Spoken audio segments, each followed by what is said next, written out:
How long you think? Can we keep this up for another 150 whatever days to November 5th? Can we do it? You use a really interesting expression about whether or not this can peter out. Because if it peters out, we could be in big trouble.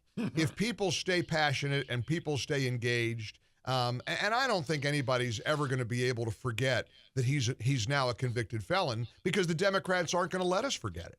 Biden's campaigning on the fact that Trump is now a convicted felon, and they're going to bang that drum to their own peril. I love the way Red State characterized this. Here comes the cavalry.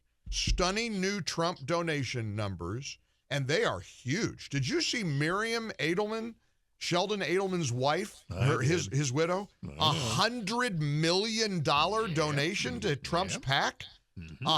Miriam Edelson made a $100 million pledge to support Trump after this show trial conviction. I mean, what did they raise now? Over $200 million in 2-3 days? And 53 of it, just real small dollar donations from moms and pops and people making 30, 40 grand, which really shows where your heart is. It's amazing. Yeah. I mean, last night he got back to Mar-a-Lago real late at night. Hundreds and hundreds of people lined up outside Mar-a-Lago cheering for him, screaming for him. You saw him at the UFC fight over the weekend. I could hear him at the UFC fight from my house. I mean, you could hear the roar from here. Here's what I like about all of this. They thought they figured they got this guy, boxed into. We got him now. Chapter 50, we got him now. And here we go again. And I don't think they got him now. Now, right now, there's some interesting theories being floated around. How about this one? I love when you post conversation starter on social media. So here's my conversation starter. Yeah. A House Democrat has called on Kathy Hochul, the governor of New York, to pardon Trump for the good of the country.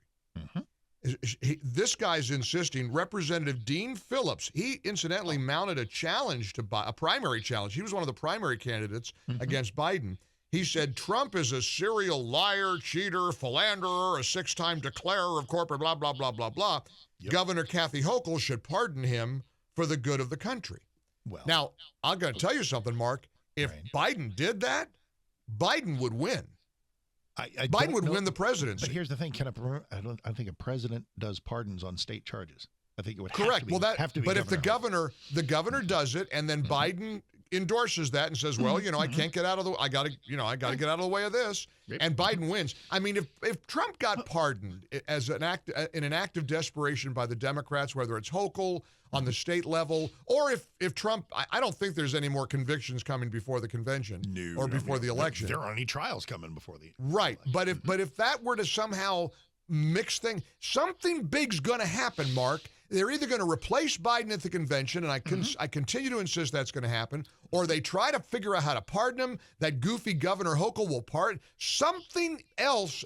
There's another shoe that's going to drop, my friend. Maybe several. And I think you're right at every level. And I want to cover some of what you just said and then ask you a question about something you said about 2 minutes ago. Always keep in mind that the idea from Dean Phillips or Governor Hochul, if she's even thinking about this, it's not to do something good for the country or good for Trump. It's to take the pressure off because they can see that his victimization is hurting them. It's going to propel him. This is why Mitt Romney, this is why even Mittens got this right, saying that the verdict was wrong. It's not because he's in support of Trump. It's because he knows that this verdict, as it lays right now, helps him. And all the people who hate him are trying to triangulate and find some way to take that sting away. Now, about 3 minutes ago, you said something about how the Democrats are going to just keep beating that convicted felon, convicted felon, convicted felon, convicted felon, and you said they would do it at their peril. I think you're 100% right. Is it smart or dumb for them to? I mean, I saw a strategy document came out Friday afternoon that said you got to say convicted felon, convicted felon, convicted felon. I think every time, and Hewitt this morning was great, like it's like a drinking game. Every time you hear convicted felon, go to the website, give him 50 more bucks.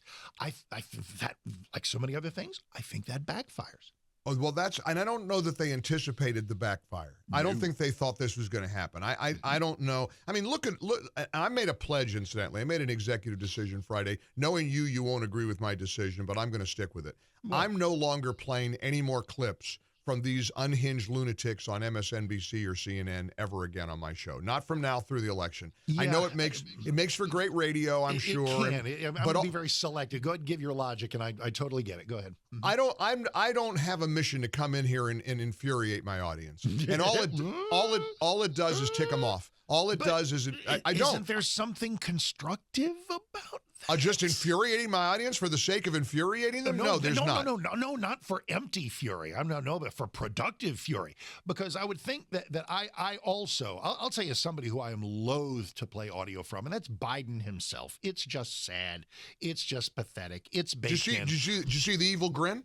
Did you see the evil grin? I did. Hang on to the evil grin for a moment. But if there is a segment somewhere where for 30 seconds I can say, look, this is what we're up against. Nope. This is the strategy they're using. And if that makes one person go, who's not paying attention as much as you and I do, and that makes them go, that's just wrong, and donate to Trump, I'll do it. Nope, not for me. I've done that for 40 plus years. I understand the argument, but I'm not doing it anymore. Totally I'm going to play clips that sustain and validate our beliefs, our positions, our ideology. I mean, for example, over at CNN and ABC, the CNN legal guru, he's the senior legal analyst, Ellie Honig, who now he's saying that the Trump prosecutors contorted the law. Yep. And the case was an unjustified mess. Yep. How about Dan Abrams? I know. How about ABC's chief legal analyst? Yeah. How about ABC? There's some real appellate issues here that are serious questions. Here's what Dan Abrams of ABC said, Mark. I'm quoting here, why didn't the defense even know what the charge was that they were going to be applying? What law? Oh, you think? I know, you're right. Sit tight on Dan Abrams, though, because there's a Dan Abrams, Megyn Kelly, Dan on his own show. Dan's a likable soul and a smart guy in a lot of ways. And over in News Nation, that's an interesting shop. My buddy Chris Cuomo is there, and Dan Abrams and a lot of other folks. They're trying to seemingly walk a mid-ground. But he had Megyn Kelly on his own show and said some of the dumbest things I heard over the weekend. Was like, it's just giving $130,000 to a porn star that in furtherance of that's just illegal. So, no, it's he said things were ill. He's supposedly a lawyer. So yes, there were some Dan Abrams quotes, and you're right about those Dan Abrams quotes. But sit tight on Dan before we give him a gold star. No, and he was making. I'm going to play the clip as well. I mean, I do want to play that clip because of Megan's really concise. She's so good. Isn't she something? She's great. I've always kind of liked her, but she's great. But these are two lawyers. They're smart people. They're both attorneys. And Dan Abrams, frankly, was making, I think, a point about morality. I actually think his point is fairly intriguing. He didn't say illegal, Mark. He absolutely did go deeper into it. All right, play the clip, guys. Play the clip. But you know what? Honestly, no. He didn't say it. No, but we ain't got time.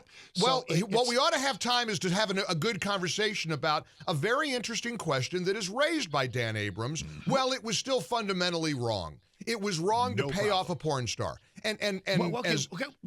What? But now you don't become Dan Abrams. I'm not. It's wrong to have sex outside your marriage with a porn star. That's what he was saying. And Megyn Kelly's reply to that was, we don't even know he did that. That's right. Exactly. I understand that. Just calm down there, Francis. Okay. You're getting all unglued here. Well, you're going full Dan Abrams on me. I'm not going to let you do it. But don't say Dan Abrams said things he didn't say, because I played the clip and I listened to the clip and I'm ready for the clip, and I thought it was a really smart exchange. And believe me, game, set, match, Megyn Kelly. I'm not disagreeing with you. She's right. There's not a thing wrong with a non-disclosure agreement. And if Donald Trump said, "Look, this crazy woman is making this allegation. I don't want this around. We're gonna give her a payment and have her sign a non." And by the way, does she have to give the money back now that she blew the non-disclosure agreement? Talk about an NDA that didn't work. But he's saying, and I mean, you know, again, this is where the never Trumpers try to hang on to. Oh, the guy's not fit and he lacks character and all that. We're not going to marry the guy. He ain't our pastor. Exactly. This is a guy that, like all of us, has plenty of flaws. Nobody knows what happened between Stormy Daniels and Donald Trump, except Stormy Daniels and Donald Trump, and one of them's lying. So you just said another hugely important word from you. Did you say a lot of attention paid to a piece written by our friend, sort of, Guy Benson, does a lot of work for Town Hall. Yep. I love Guy. He does not like Trump at all. He said the spectacle of this trial is making him think about voting for him because the dangers of the lawfare and the persecution of Trump may outweigh any of the excesses that Trump has. And in so revealing that, I thought it was real. I'll probably share this a little bit too. I would hope that others would follow to realize that all of their bugaboos about Trump, all of their problems that they have, they just don't matter. As you just said, we're not going to marry the guy. Who cares? If I hear unfit for office one more time, I'm going to spit. What does that even mean? You think Biden is fit for office? You know what makes you fit for office? Fixing this country. You are instantly fit for office if you can get us out of this hellhole that we're in. You're instantly fit for office. Go ahead. I can give you 4 years of fit. I give you what's fit for office. His 4-year track record proves that he's certainly fit for office. And thousands of people have looked at the list of Trump accomplishments that we've sent out. If you text the keyword Trump to 800-655-Mike, we'll send you back a link of the actual accomplishments of the 4 years of the Trump presidency, and then try to tell me you're not fit for office. Now, I am intrigued by your grace you're giving to Guy Benson. Because, and Guy's a friend of mine too, and I've done panels with him, and I've known him for years. He was carried around like Mother Teresa for this column. Oh, Brit Hume wrote, oh, this is the greatest political column I've ever seen. Following the Mark Davis logic, you're either conservative or you ain't. You either believe in Donald Trump as a conservative or you don't. And to say how you've never voted for Trump and you probably wouldn't this time, but maybe now you will because of the verdict. I mean, come on, pick a side here. You know, you're right. And my usual stance here, and I think it's yours most times, is to lure somebody along if there's a hope for some type of clarity. Because in that same column with that unfit for office nonsense, and even admits that he thought Biden would be a terrible president. My expectations were low. Then get some clarity, Guy. That's right. Pull your head out and do what you have to do. Get over yourself. Get over whatever it. Your little peccadillos are about Trump. Thank you. And save the country. And I think he might be a work in progress. Well, so maybe. I want to encourage that, you know. Well, maybe. And final note on Dr. Evil and the evil grin. Julie Kelly wrote about it. But, but there is something to this. After he had a press conference Friday where he stumbled and bumbled about Israel and the Middle East, and he's calling for a ceasefire and all this crap. As he's leaving, a reporter asked a retreating Biden to respond to Trump's accusations that Biden is responsible for turning Trump into a political prisoner. He stood there, looked over his shoulder, and gave, as Julie Kelly put it, the Dr. Evil grin. Now, Julie Kelly writes, his signature grin has gotten him a long way in politics. I mean, he's done this for years. But this grin, Mark, this was different. It was not the smile of a dunce, once again shocked by his own unearned success and dumb luck, but the sadistic expression of a twisted tyrant gratified by tormenting his political foe and everyone around him. I don't know if I don't think she's overreacting. I think it's spot on. I don't either. I think completely, and I think this is all part of the theme we're going to see and that you and I will chronicle, the ultimate backfire of the ages. They think they got him, they don't. They think that this convicted felon mantra will help them. It won't. You are correct, sir. You are correct, sir. You are correct. Chances, Mike. What is that from? Is that Larry Sanders or is that Ed McMahon? You are correct, sir. Is Phil Hartman channeling Ed McMahon as Dana Carvey does Johnny Carson on Saturday That's right. Night Live. You are correct, sir. You are correct. Yes. Well, as usual, you are correct. Happy Monday, you. my friend. Love you. Alrighty.